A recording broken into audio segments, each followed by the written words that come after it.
part one of our 3-session masterclass, where we'll be taking a deep dive into performance management and how it has evolved, bringing you the latest in best practices and practical applications for performance management in today's workplace. My name is Aaron Adams. I'm the VP of Professional Services here at Engagedly and a lifelong student of the employee experience. With me today is Dr. Edie Goldberg. Edie, we are so excited to have you here. Edie is a leading industry expert in the field of performance management with over 25 years of specialized experience in human capital management and organizational development. She's a keynote speaker, author of The Inside Gig, and more. Edie, welcome. Thank you, Aaron, so much. Thank you for that wonderful introduction. I'm so excited to have you all here today and begin this 3-part masterclass series. So I want to thank Engagedly for inviting me here to be your guide on the side here and lead you through this conversation. So thanks. Thank you, Edie. So in today's introductory session, our goal is to really set the foundation for a sustainable approach to performance management that seeks to drive organizational performance. With that said, Edie, let's dive in. Great. I'm going to end this poll and share the results with everybody there. You ran this poll that said, how well is your current performance management process or system and meeting people's needs? And it seems like a good half of you think it's running kind of well, but maybe needs some maintenance. 38% say it's pretty unreliable, and 10% say it's on the way to the scrapyard. So let's hope that we can help you out here in a little bit of our conversation. I am happy to be here today, and I'm going to see if I can actually get my slides to advance. There you go. So welcome to Module 1. As we said, this is a 3-part masterclass series, and today we're going to be focused on finding your purpose in performance management. And we're going to spend the bulk of our time really talking about the changing nature of work and workers and how that requires new approaches to performance management as we kind of think about what's right for our business today. I want to start off with this rather startling statistic here. Only 21% of employees strongly agree that they have performance metrics that are within their control. That's kind of sad. It's a very low statistic. Now, there are a couple reasons for this, I think. One of them is that in the same study, only 30% of employees say that they're actually involved in setting their goals at all. So there's a very big problem with that, because we know that employees need to buy into their goals in order for them to be motivating. So if they just get them handed to them, they may not be bought in to the importance of those goals. So I think this statistic kind of says that they don't feel that way. But I think there's actually a bigger kind of organizational dynamic issue going on here, is that our work is very collaborative today, right? So in order to get something done, it requires the input of many team members, maybe even people in different parts of your organization. So the outcomes that we're maybe tasked with achieving aren't necessarily just through the efforts of my own abilities. And that would lead to this kind of feeling that my performance metrics aren't within my control. But it's really important to note that people who are bought in to their goals and do feel like they have control over the performance metrics that they're being held accountable to, those employees are twice as likely to be engaged at work. And since we know that there is a proven link between employee engagement and business and productivity, that is a very important statistic to kind of keep our mind around.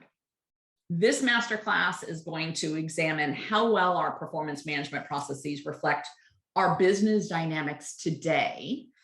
And in the next 2 masterclasses, we're going to really start to talk more specifically around each of the individual components of performance management and what's happening around that. So I want to kind of start you off with this question for you guys all to reflect on. Why do we do performance management?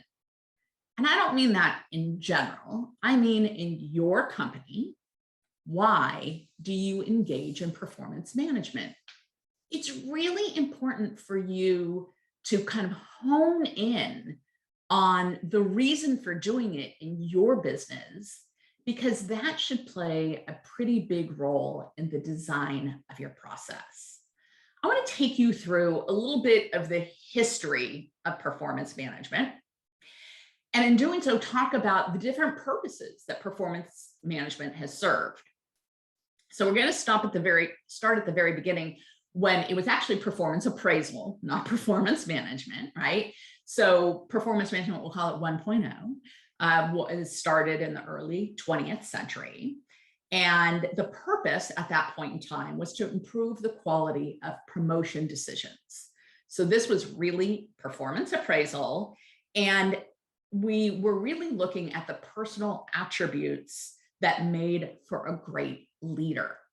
The problem with those personal attributes is often those weren't things that an individual could change. So it was great at looking at who kind of had a makeup that would make themselves a great leader, but it wasn't about developing great leaders at that point in time.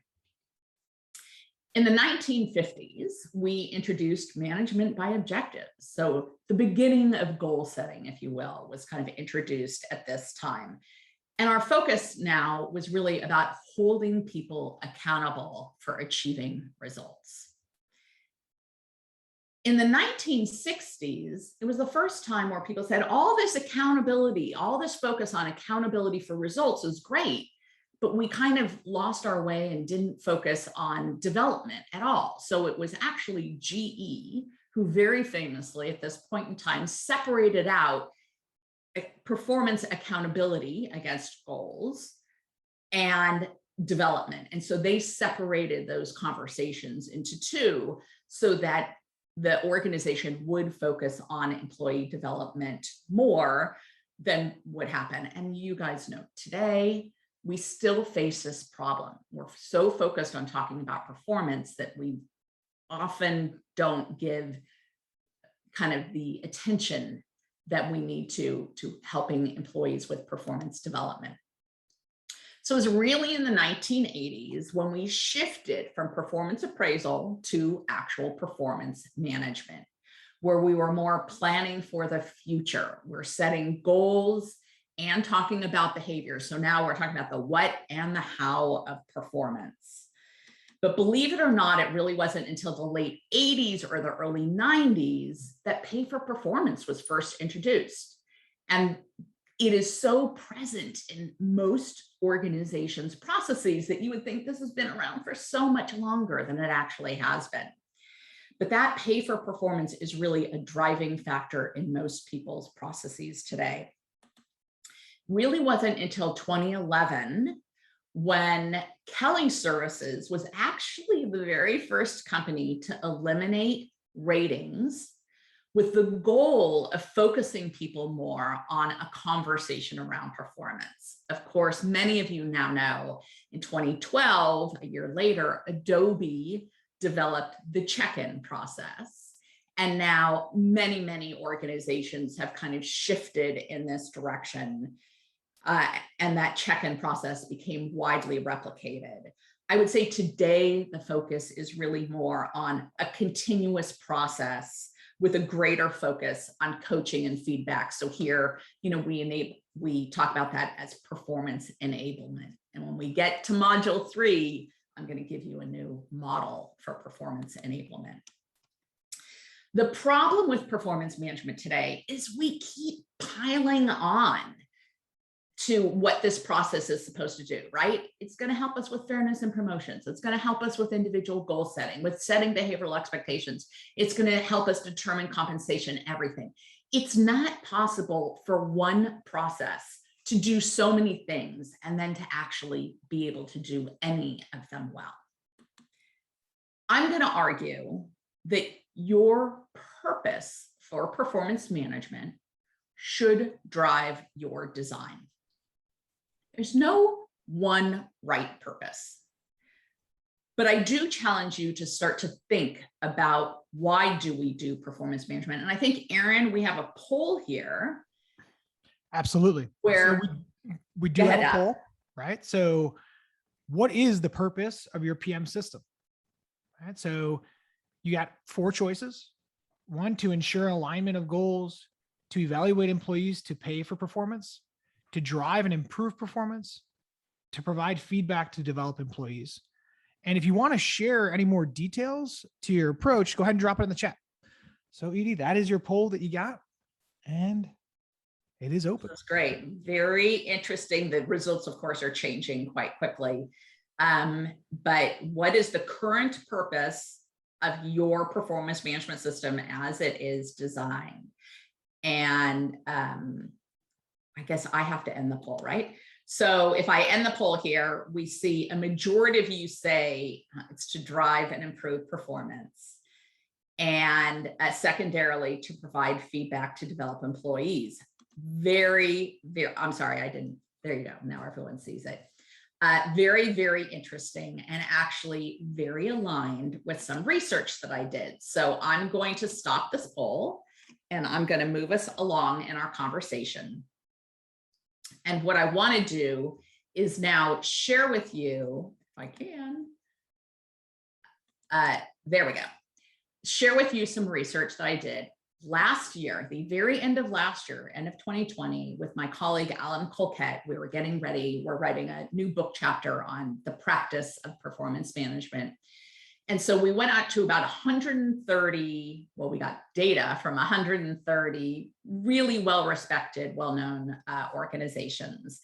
And we asked them 2 things. 1, in the blue, you see, we asked, what is the current purpose of your performance management system as it is designed? Then we asked them, what do you believe should be the current purpose? So the purpose as designed is what you see in blue, and what do you think how do you think it should be designed? What should be your primary purpose is what you see in red.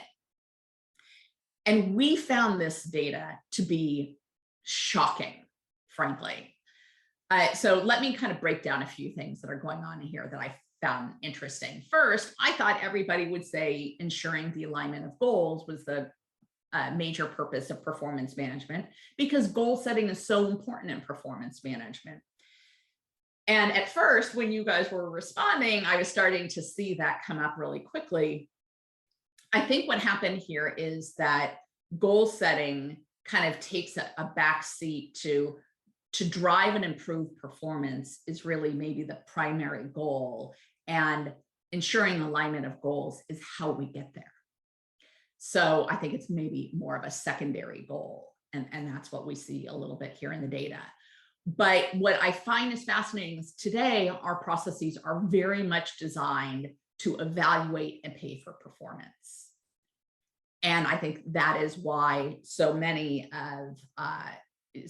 companies, so many employees really hate their processes. Very, very focused on this evaluation. Whereas when we asked practitioners, and you guys were absolutely right there, what do you think the purpose of your process should be? We see many more companies in our study, over 50%, saying it should be about driving and improving performance, and secondarily, maybe in service of that goal, to provide feedback to help develop employees. What's interesting, and Alan is the reason that Jose is here. That's pretty funny. He's a great person. So thanks for joining, Jose.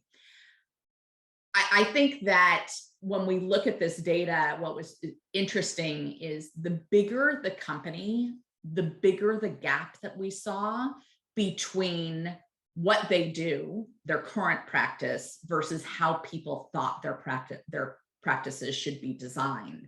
Smaller companies were a little bit more consistent in that. So you can, this was very reflective of kind of where you thought you were in your organization. I want to propose to you that the real purpose behind performance management should be about improving individual and organizational performance. we can design other processes to meet the needs of the organization for those own processes. Compensation should have its own compensation strategy, and it shouldn't take over performance management to create the execution of a compensation strategy. Succession planning or talent reviews, they can have their own process that is separate from performance management. So I think if we focus on improving individual and organizational performance, we might end up with a design that's very different from the design that we have today. So I just wanted to start you off with that thinking exercise about what our purpose is behind our system, because I think it's very important that you design from that perspective. The remainder of today's module is really going to focus on what is the changing nature of workers and the workplace and its implications for performance management. So this kind of sets some context about why our old processes that we've been relying on aren't really meeting the needs of our processes today. So everyone ready? Here we go. There are a lot of factors that are reshaping organizations today and really demand us to rethink our approach to performance management. So we're going to start with the population here. Performance management was born in an industrial era, and with that as a framework. Today, most of our workers are likely to be knowledge workers, not all of them, but a majority of them. Knowledge workers are motivated by an internal sense of fulfillment, by doing interesting work, by finding meaning in the work that they do, and by developing their expertise. They don't want to be managed. They want to be inspired. Our workplace demographics have been changing for quite some time, and that obviously changes the makeup of our workforces. So we have to address a workforce that is kind of leaning millennial, but representative of 4 different generations in the workplace. And we know the research on millennials shows that they are actually seeking and interested in more frequent feedback. And so they want more feedback, and they want feedback more frequently. And that is what we are seeing in the research. The 4th industrial revolution is bringing us new technologies that are creating economic game changers as we engage in new technologies, and we have tools to help us work in ways that were never possible before. Digital technologies have changed the speed at which we operate, and we need to be more agile and pivot and move in new directions based on the changing needs of our business or changing customer demands. Digital technologies have also now enabled new approaches to tracking performance through automated systems that are designed to measure and monitor performance in real time. Now, it's only in a few roles that we can do that, but it's a very exciting innovation. And then we have this new work ecosystem that democratizes work by putting more power in the hands of employees because they have the technology that lets them work on their own terms, like remotely. Our global teams often collaborate through social collaboration platforms that help the team get their work done. So we're communicating more digitally than we are face-to-face today. And that's really been amplified during the pandemic as a lot of people have had to work remotely. And today's work is really complex. So we've seen a huge need in the rise in that need to collaborate across organizational boundaries. Today's matrixed and team-based structures means that more and more employees have shared accountabilities for outcomes, kind of going back to that statistic I gave in the beginning. And with increased global competition and the importance of new skills in the workplace, the battle for talent has never been greater. But companies are having a hard time finding and keeping the right talent. And development plays a really, really critical role in this factor. Many of you have probably heard the phrase, the half-life of skills today is only 5 years. Some argue it's only 3 years. Well, what this means is half of everything that you know today will be obsolete within 5 years, because with the changing nature of work and new technologies, our skills are rapidly becoming obsolete and we're having to develop new skills. The impact of this half-life of skills is that we are facing the greatest talent shortages than we have seen in the past decade. Well, this graph shows the talent shortages in the United States. 69% of companies can't find the talent that they need. Globally, we see the very same trend. Over half of the companies in this world cannot execute on their business strategy because they cannot get access to the talent that they need to do so. According to a Deloitte study, 8 out of 10 managers view learning as important or very important for their organization. And a study of millennials showed that 42% of them are likely to leave if they're not learning fast enough. But there's some good news here.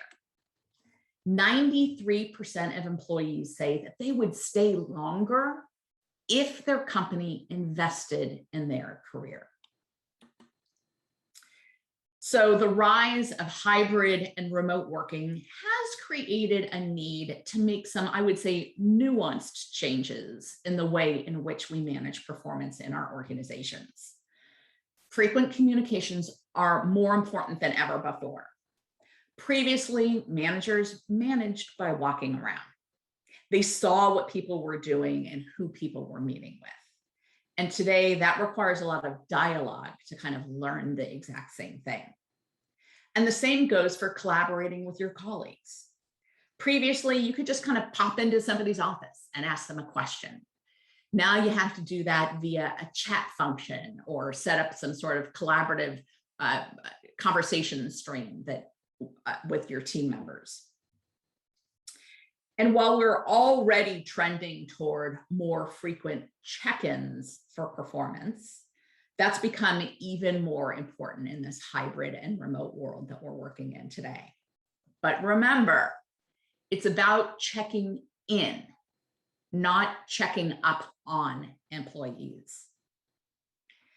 It's about asking about how things are going so that a manager can help to remove obstacles, to provide feedback, to provide coaching that enable an individual to achieve more. It's not about checking up on somebody because you don't trust that they're actually working. I think during the pandemic, about 99% of employees proved that they could be productive working on their own, working remotely without somebody staring over their shoulder. And I think there's been a really big silver lining in some of the experiences we've had during the COVID pandemic. Managers have expressed more empathy with their employees. They've tried to get to know people more as individuals. What's going on in your life? What are the dynamics that you're faced with that perhaps are getting in the way of you being present at work? This kind of inquiry, this empathy that managers have shown has led to a greater sense of belonging in organizations. We've seen that in a number of surveys. We even saw employee engagement went up in 2020. So let's hope that we hold on to that and we carry that forward as we move into kind of the new normal of work. The past 1.5 years or 18 months really have really also taught us to be much more flexible, right? We have had to pivot and to work on new projects, new goals, because our businesses got disrupted and changed so dramatically during the pandemic. I think it just shows you how fast our world of work is changing and that we need to be able to move people to focus on the things that are most important to achieving our business's goals today. According to a Deloitte human capital trend study, one of the top trends facing organizations is a move away from those hierarchical organization structures, more to nimble team-based structures that are interconnected and help an organization to be both more agile and really more customer focused. And the growing complexity of our work really requires more interdisciplinary teamwork than just simply work within a single function today. So more and more companies are relying on those traditional organization hierarchies more for governance purposes, and then getting the day-to-day work done more through these purpose-built networks of teams. And today, because of the pandemic, the idea of staffing project-based teams to shift talent to address pressing business priorities, that idea just kind of took off like a rocket. It's interesting to me that despite the fact that a large number of employees work in teams, we continue to set individual goals and to evaluate people based on their individual performance. Rob Cross and his colleagues have said the time spent in collaborative activities has ballooned by 50% or more in the past 2 decades. That's huge. Collaboration consumes an eye-popping 85% of our work week. Just think about that. Yet we still talk to people about their individual goals. I'm not quite sure it fits in today's company. Now, the next question I have is around alternative employment relationships. So many times our organizations aren't just working with the employees within their control, but we also have a large cadre of contractors, freelancers, consultants, et cetera, who are working with us to achieve our common goals. So my question is, not just should freelancers and contractors be included in performance management, but are you including anyone in your performance management system? So Erin has just popped up a poll for us about, do you include freelancers or contractors in any part of your performance management process? I'm going to give you guys a few minutes to respond to this. But, you know, in my experience, a lot of companies aren't doing this, right? And, you know, our traditional kind of manager-led, employee-focused process really isn't going to drive high performance in our organization if a large percentage of the contributors aren't involved in goal setting, aren't getting feedback, aren't really understanding kind of how the work that we do fits into this larger whole. So I'm going to end this poll. I see, and I'm going to share the results so you guys can see it. Of course, a majority of you, as I would expect, 74% say freelancers and contractors aren't included. In fact, I'm surprised this isn't higher. 9% of you are doing it. So kudos to you for being a trendsetter in that area. And I think the sum, maybe you guys would talk about this in the chat. Legally, we're not allowed to include freelancers in performance management in the Netherlands. I want to say that's not just the Netherlands. Everybody is very concerned about including people that aren't employees in your performance management process because of the legal concerns, right? So I don't think the Netherlands is unique in that. We would find the same kind of challenges in the US. However, and I don't know if the Netherlands more directly addresses this, but I'm going to say control is the main determinant of employment status, particularly here in the United States. But control is about what work, it isn't about what work you do, it's about how you do your work. So Is there control over how work gets done or just what work you're focusing on? Creating alignment, providing feedback and support, and clarifying expectations is not controlling somebody's work. Helping people understand how the work that they do fits into the bigger picture, that isn't controlling somebody's work. So I think we ought to consider whether or not our processes perhaps are not keeping up with kind of the changing nature and needs of our business. I'm going to try and advance my slides here. So Edie, quick question for you as you're advancing your slides. Sure. We had a quick question come in regarding that. So how can employers manage the risk of things like co-employment in those scenarios? Yeah, I think you have to be very clear about, an employee has the responsibility, an employer has the responsibility for ensuring that contractors are determining how they get their work done. And when you get hired as a contractor, the expectations are very clear about what that contract is, what that person is supposed to be doing. So kind of bringing that into the larger context, I think we just don't do enough of sharing context with contractors, bringing them into that conversation. How is, other work that is related to kind of getting your important work done?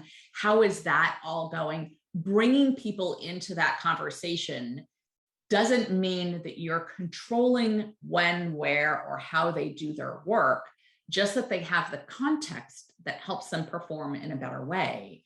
And in terms of giving them feedback, I'm a contractor, I always get feedback from my clients. I always ask for feedback on how things are going. How did that work? What should I change to have greater impact in the work that I'm doing within your company? Those are really important questions to know for anybody to make a contribution. And I don't think that changes the employment relationship, but it is tricky, and you do need to make sure that you're not controlling how they do their work. So I kind of set the stage about a lot of things that are changing in our world of work. And now what I want to do is I want to focus on what are some of those implications for design. Most traditional performance management processes were designed based on the assumption that an annual goal setting process is really an effective way to manage our business, right?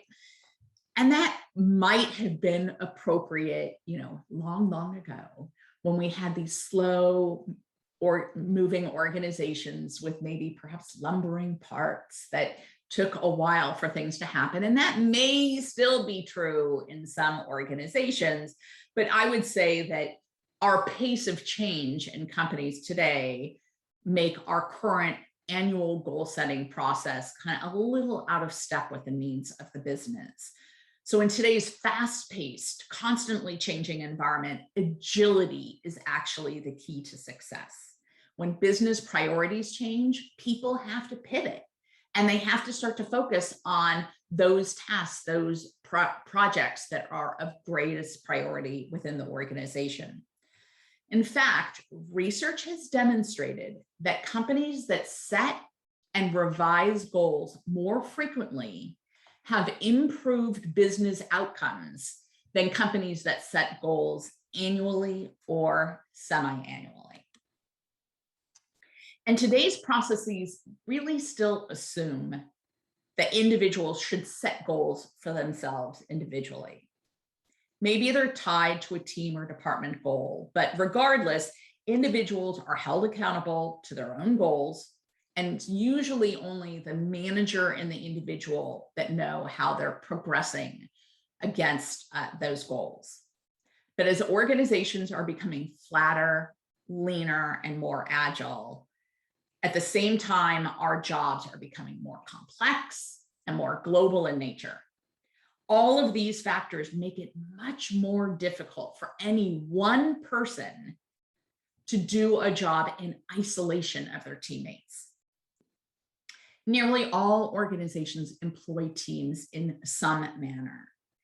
And it's really important that those team members have a good ongoing communication on, what are our goals?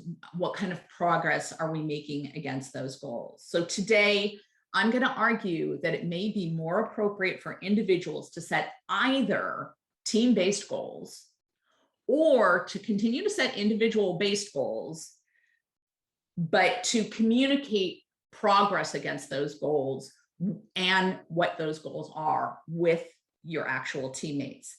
That way, the entire team can track how they're performing collectively against their goals. So when somebody could maybe jump in and lend a helping hand to ensure the entire team is going to meet their objectives. Erin, you're so tied deeply into kind of how the technology is changing that really sets us up for how we can work better as a team with respect to goal setting. Can you share a little bit about how technology helps us do that today? Yeah, there's a couple things I'll share. First, table stakes is have an open system, right? Where the individual, the team, the function, they can set goals really at any time.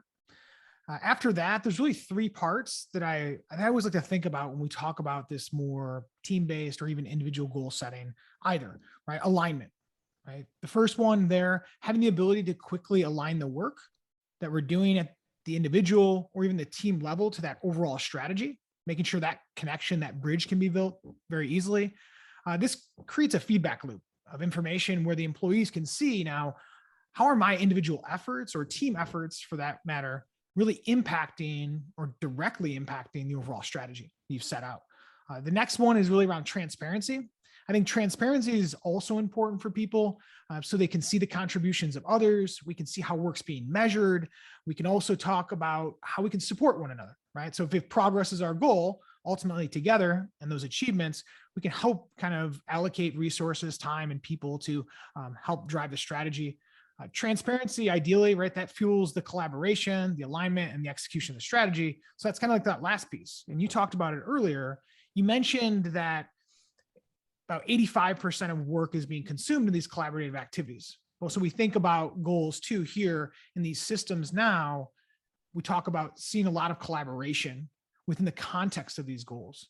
So it's important to support these feedback loops too, so that we can engage in goal discussions and share additional information that's relevant to some of the work too.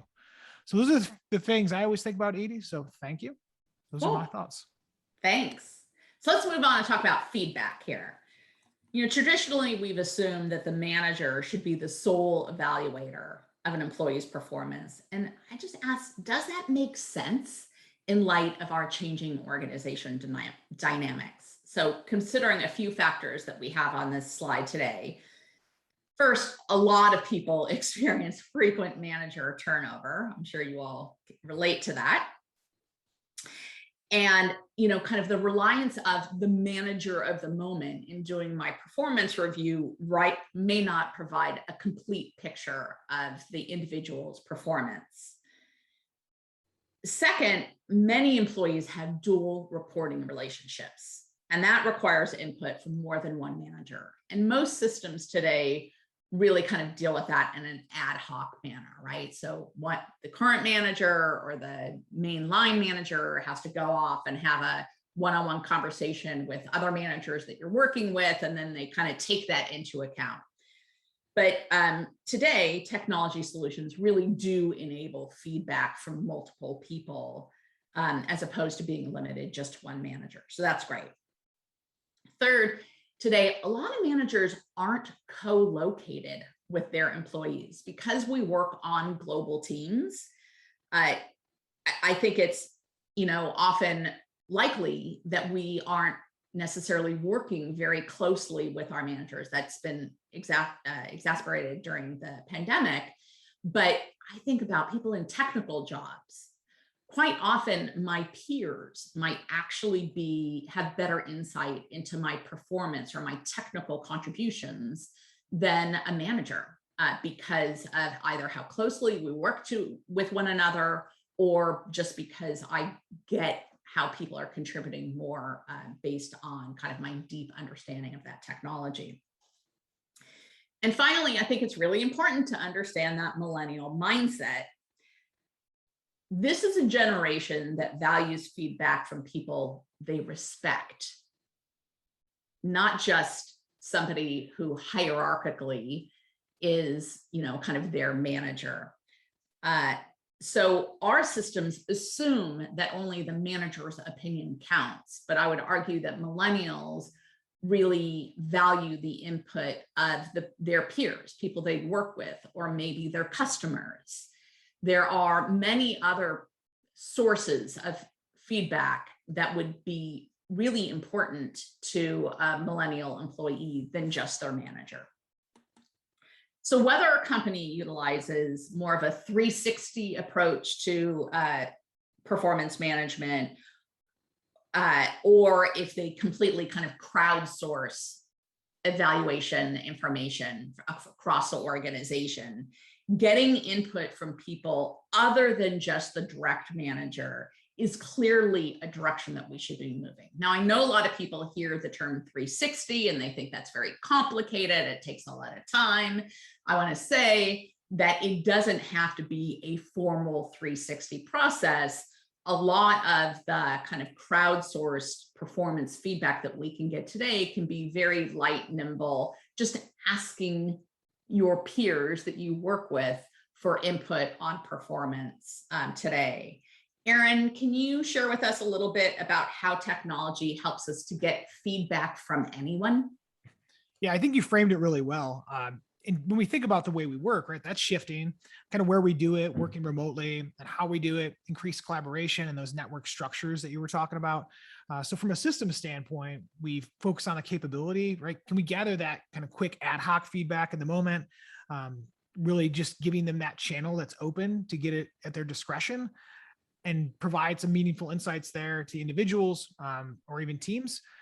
And then that having that open system for people to both kind of share and request. And then you have that kind of ad hoc, really unstructured that they can use. And then the structured side, right? When we talk about those, like you said, the more formal templated 360s, where we're maybe looking at some of those more organizational and behaviorally specific things in there too as well. It's kind of giving those channels to leverage those and really get feedback from the people that know it best, right? Who you're actually working with, other than maybe that manager who has some understanding, but not maybe that direct insight or related to day-to-day stuff that you're doing.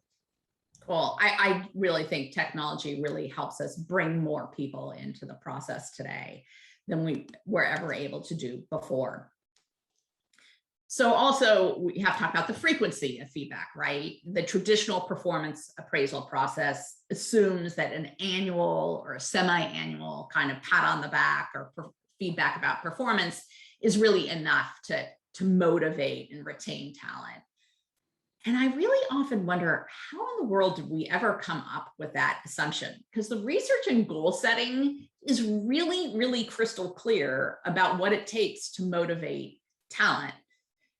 People have to personally commit to the goals that they set, and then they have to be provided with regular, ongoing feedback on progress towards their performance goals in order for goals to be motivating.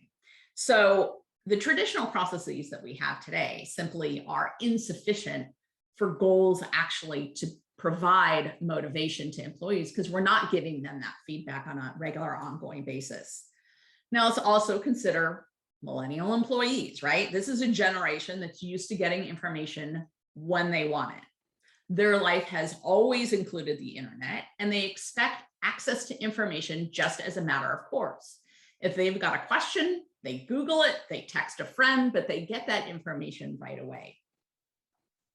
And let's face it, employees of all ages are constantly making those stay or leave decisions because they do have other opportunities, particularly today with our high number of open jobs that are available to people. How frequently people get recognized for the work that they do or getting information about how they can have a greater impact will drive their motivation to stay with the organization. We need to move beyond providing feedback to ongoing coaching for performance that really enables people to be successful. Companies like Adobe, GE, Gap Inc., et cetera, they've changed their processes to either eliminate the kind of end of year review, or to de-emphasize it by having kind of regular check-ins where managers and employees can meet to discuss progress against goals and ongoing performance in the workplace, so that you can make small course corrections as things are going on, or you can recognize performance in the moment to kind of keep people motivated and reinforce those positive behaviors. Some of these employers are also engaging with technologies that provide an easy way for people to provide feedback at any moment, in the moment, when they observe behaviors that they want to either recognize, or if they see something that they want to modify to help somebody have a greater impact the next time around. So Erin, we talked about inviting more people into the process, but can you share with us kind of what technology allows us to do today in terms of providing real-time feedback and sharing of feedback?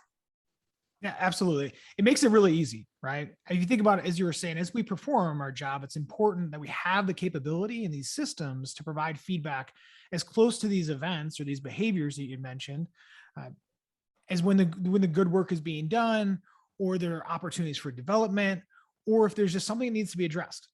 So we have the ability to share feedback in the moment closer to these events, as that'll make it more effective. Whether the feedback is at the individual or the group level, social, it's even tied directly to something you'd mentioned before, a goal. Those are all things we can do. Now, it's important that the system does this and it has the ability to share that in real time and makes it easy, because as you collect this feedback, it adds context. That context is really crafting a story around that employee that evolves over time. That story that you're building provides us and serves as a point of reference for that future development, or those performance discussions that really both the employee and those people providing feedback, whether that be the manager or the manager's manager or somebody in that hierarchy or that chain or in the structure, they can access at any time. So it adds that richness and that context that you're building these things around that. So you can do it in real time. We also can have that context that evolves over time too as well. I think that's great, that kind of collective feedback over a long period of time. So let's talk also about the tone and the focus of the feedback that we give to employees. A majority of our processes hold the assumption that a manager should be providing some kind of judgment on an employee's performance. And that conversation is often one way, right? I'm making an evaluation on you, and you're going to sit there and listen to my evaluation. And that kind of traditional process, managers are focused on evaluating what's happened in the past and what can't be changed. So I'm going to give you feedback on what you did, but you can't undo what has been done in the past. Today, we're seeing a lot of companies shift away from this rear view mirror approach to performance conversations and evaluating past performance, and replacing that with a more forward-looking approach to coaching for performance. That places less emphasis on evaluation and more on providing employees with the skills and information that they need to be successful. So in this new coaching for performance approach, we see a change in the dynamics of the conversation to create a kind of more of a two-way dialogue between the employee and the manager about what are the conditions for success and how can we drive that performance. In a benchmarking study I did a few years ago, this is before the 2020 study that I just did, many companies were looking at how to improve the coaching and development aspects of their processes. They all felt that it was one part of their process that would become really, really important for attracting and retaining talent in the future. And in fact, I believe that having managers be more supportive And providing coaching that will facilitate ongoing performance improvement is becoming the new cornerstone for performance management. But poor development planning, this is just such a sad process. It's often, when I do focus groups with employees about, how much do they engage in performance management? Most people say, yeah, we have a development planning part of our process, but we're so exhausted by setting our performance goals that we never pay any attention to it. Or I set development goals with my manager at the beginning of the year, and then we never look at it ever again. So it's often the last thing on the list or often forgotten. But I hope that I have made the business case for you here today. With the half-life of skills being what they are, it is critical that we focus on continuously developing our employees.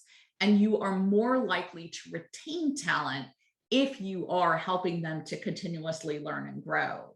So in today's tight talent market, every HR process needs to be redesigned with an eye towards that employee experience.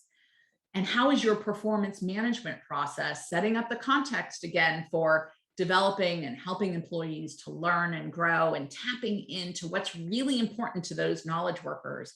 I believe development planning is a very, very critical part of this process.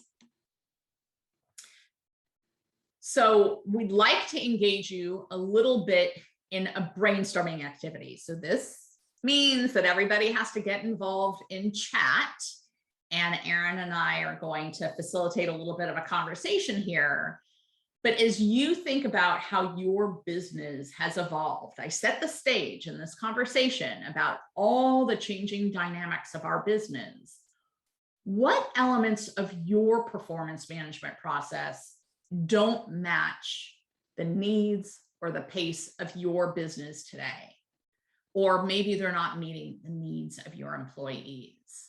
So, what I'm trying to do is create some active learning here as you reflect on what we've talked about. What parts of your process might you need to think about changing because they're not really meeting the needs of your organization today, whether that's the pace of your business or employee expectations, the need for development, etc. Sue says there isn't a link to pay, which employees expect. Sue, you want to stick around and make it all the way through to module 3, because I'm going to address that very, very issue. Nathan, the normalization process. I'd love it if you would chat a little bit more about what you mean. I think you mean maybe about normalizing performance ratings.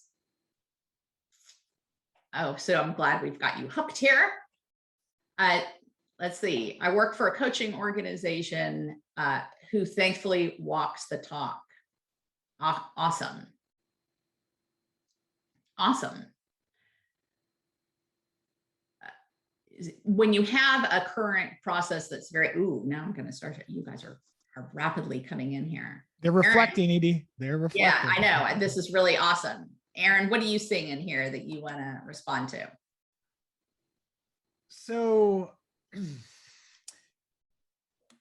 I see a lot of the same theme for session 3 with the pay for performance aspects that get layered in, which came in as questions as well. So we're definitely all on the hook for that.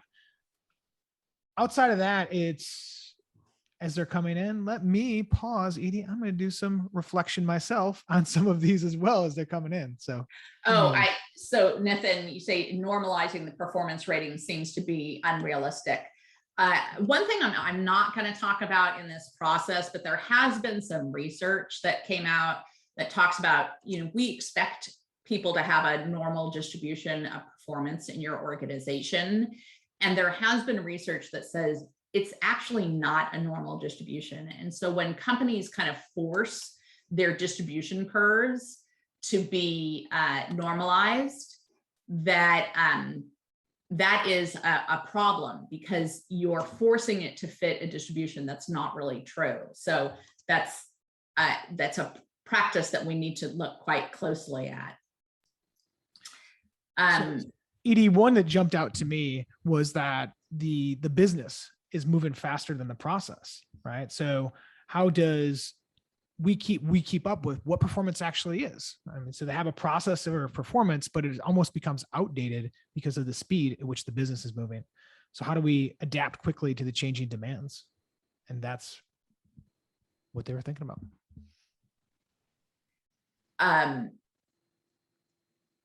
Yeah, I think when companies set goals and they kind of hold on to them so tightly for the year, what I hear a lot from organizations is we set goals at the beginning of the year, and then at the end of the year, we just re-rationalize everything because all the goals have changed and what we actually worked on was quite different, which makes me think that this is a whole kind of pointless exercise.